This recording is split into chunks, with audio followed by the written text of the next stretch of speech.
श्री केदारनाथ मंदिर का इतिहास। पांडव और कौरव पोल युद्ध में कुरुक्षेत्र की भूमि पर 18 दिनों तक लड़े गए महाभारत के भीषण युद्ध में सभी रिश्तों की बलि चढ़ गई थी। फिर चाहे वह गुरु शिष्य का रिश्ता हो या भाई भाई का या चाचा भतीजे का। 18 दिनों तक निरंतर कुरुक्षेत्र की भूमि कौरव व पांडवों की सेना के रक्त से लाल हो गई थी। महाभारत का युद्ध समाप्त होने के पश्चात विजय तो अवश्य ही पांडवों की हुई थी, लेकिन उन्होंने भी बहुत कुछ खो दिया था। युद्ध समाप्ति के कुछ समय बाद जब सभी पांडव भगवान श्री कृष्ण के साथ बैठकर युद्ध के परिणामों व प्रभावों के बारे में चर्चा कर रहे थे, तब श्री कृष्ण ने उन्हें पश्चाताप करने को कहा। श्री कृष्ण के अनुसार पांडवों के ऊपर ब्रह्महत्या, गोत्रहत्या, कुलहत्या, गुरुहत्या इत्यादि कई पाप चढ़ चुके थे। इसके लिए उनका प्रायश्चित करना आवश्यक था। पांडवों ने इसका उपाय पूछा तो श्री कृष्ण ने बताया कि उन्हें इन पापों से मुक्ति केवल भगवान भोलेनाथ ही दे सकते हैं।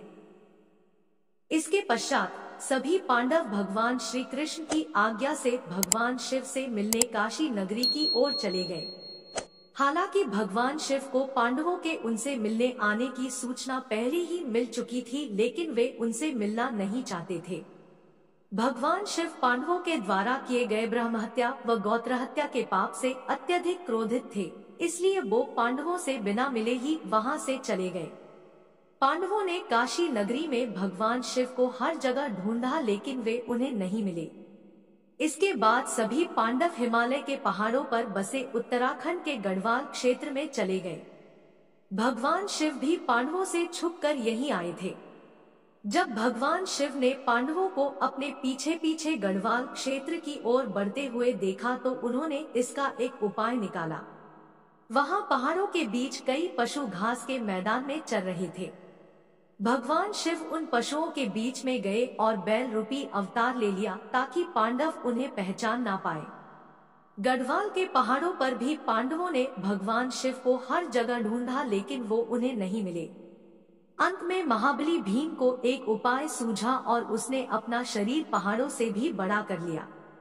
उसने अपना एक पैर एक पहाड़ी पर और दूसरा पैर दूसरी के पहाड़ी पर टिकाया और गहनता से महादेव को ढूंढने लगा। भीम के विशालकाय रूप को देखकर पहाड़ों के सभी पशुओं में हलचल पैदा हो गई और वे इधर उधर भागने लगे, लेकिन एक बैल अपनी जगह पर स्थिर खड़ा रहा। उस बैल पर भीम के विशालकाय रूप का कोई प्रभाव नहीं दिखा। यह देखकर भीम समझ गया कि यही बैल महादेव का रूप है, जो बैल का अवतार लेकर हमसे छिप रहे हैं। महादेव को भी पता चल गया कि भीम ने उन्हें पहचान लिया है। यह देखकर वे बैल रूपी अवतार के साथ धरती में समाने लगे। भगवान शिव के बैल अवतार को धरती में समाते देख भीम तेजी से उनकी ओर लपका और बैल की पीठ अपने हाथों से जकड़ ली। भीम के द्वारा बैल की पीठ अपने हाथों में जकड़े जाने के कारण वह वहीं पर रह गई, जबकि बैल के अन्य 4 भाग उत्तराखंड के 4 अन्य स्थलों पर प्रकट हुए। आज उन्हीं स्थलों पर 4 अन्य केदार हैं। इनमें भगवान शिव के बैल रूपी अवतार का मुख रुद्रनाथ में, भुजाएं तुंगनाथ में, नाभि मदमहेश्वर में व जटाएं कल्पेश्वर में प्रकट हुई थी। इन्हीं 5 जगहों को सम्मिलित रूप से पंचकेदार के नाम से जाना जाता है। भीम के द्वारा भगवान शिव के बैल अवतार की पीठ पकड़े जाने के बाद वह वहीं रह गई थी। जब उन्हें बैल के बाकी 4 अंग 4 अन्य स्थानों पर प्रकट होने का ज्ञान हुआ, तब उन्होंने शिव की महिमा को समझ लिया। इसके बाद पांडवों के द्वारा ही इन 5 जगहों पर शिवलिंग की स्थापना कर शिव मंदिरों का निर्माण करवाया गया। इससे भगवान शिव सभी पांडवों अत्यधिक प्रसन्न हुए और उन्हें सभी पापों से मुक्त कर दिया। हालांकि इसके बाद पांडवों के पोते जन्मेजय ने केदारनाथ मंदिर के निर्माण को और आगे बढ़ाया और यहां आम लोगों को पूजा करने की अनुमति प्रदान की।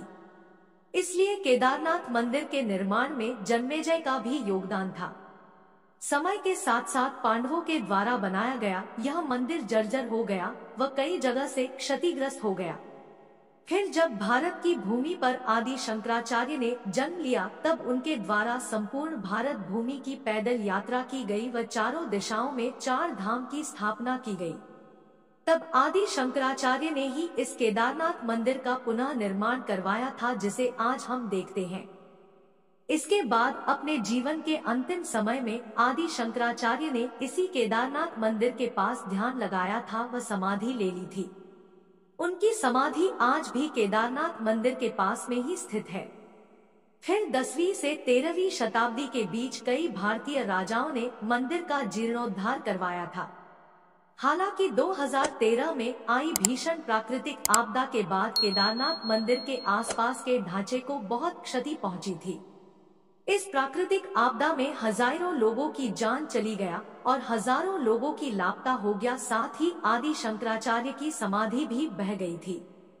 इसके बाद भारत व उत्तराखंड की सरकारों के द्वारा केदारनाथ धाम, आदि शंकराचार्य की समाधि व उसके आसपास के स्थलों को पुनः ठीक करवाकर उसे नवीन रूप दिया गया। यदि आपको वीडियो अच्छा लगा तो एक लाइक और एक सब्सक्राइब जरूर कीजिएगा। वीडियो को देखने के लिए धन्यवाद।